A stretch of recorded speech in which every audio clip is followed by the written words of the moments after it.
Most of you already know that you feel your emotions in your body. Your heart start racing, or you get sweaty palms when you're nervous. We know that connection between our emotions and our bodies and what we feel. So today's lesson is going to be about actually controlling that, taking control and making that work for us, that knowledge we already know. So if we look at today's anchor chart and you look at the title, it's controlling your emotions kinesthetically. Kinesthetically is how you move your body. So how do you hold and move your body? Because it sends messages to your brain. So we can change our emotions. We can lessen them or heighten them based on how we move our body. So our basal ganglia, we're going to tie this to our brain up front today. Our basal ganglia and our amygdala work together with motion and emotion. Because remember, emotion is always in motion.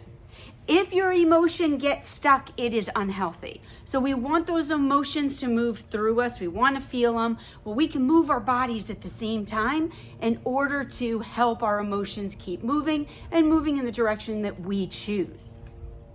So here's different postures and your emotional response to them.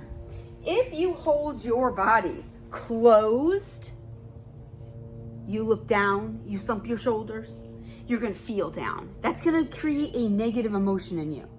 But if you open up and you look up, you're feeling up, your shoulders are back, you're standing straight, you are going to feel more positive. Even if it is just a slight difference in your emotional feel, it's the beginning of moving into a new emotion.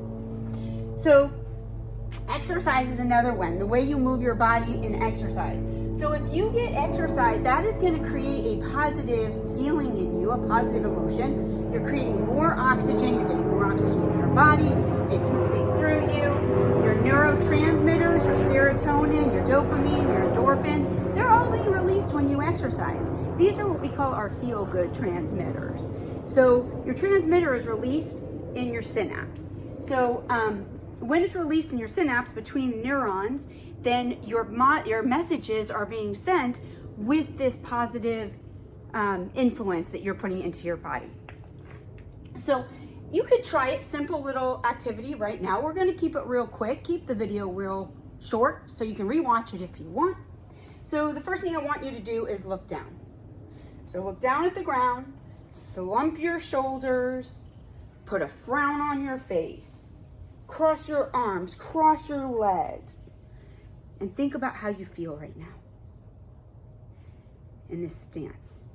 Now we're going to change it. I want you to look up. I want you to open your arms. I want you to put your shoulders back. Stand straight. And put your shoulders like shoulder width apart. And how do you feel now? Do you feel the same as when you were completely closed and down? When you open up, you should feel the difference. You can even try going back and forth. Really play with it, practice it, so that you can become aware of how am I standing right now? What am I feeling and what is my body doing?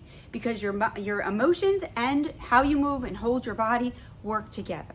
So I challenge you today to be aware, just create that awareness of when you feel something, notice how you're holding your body. And then change it if you want to, play with it. So that's my challenge to you. I hope you enjoyed today's lesson. Make sure you click like and subscribe.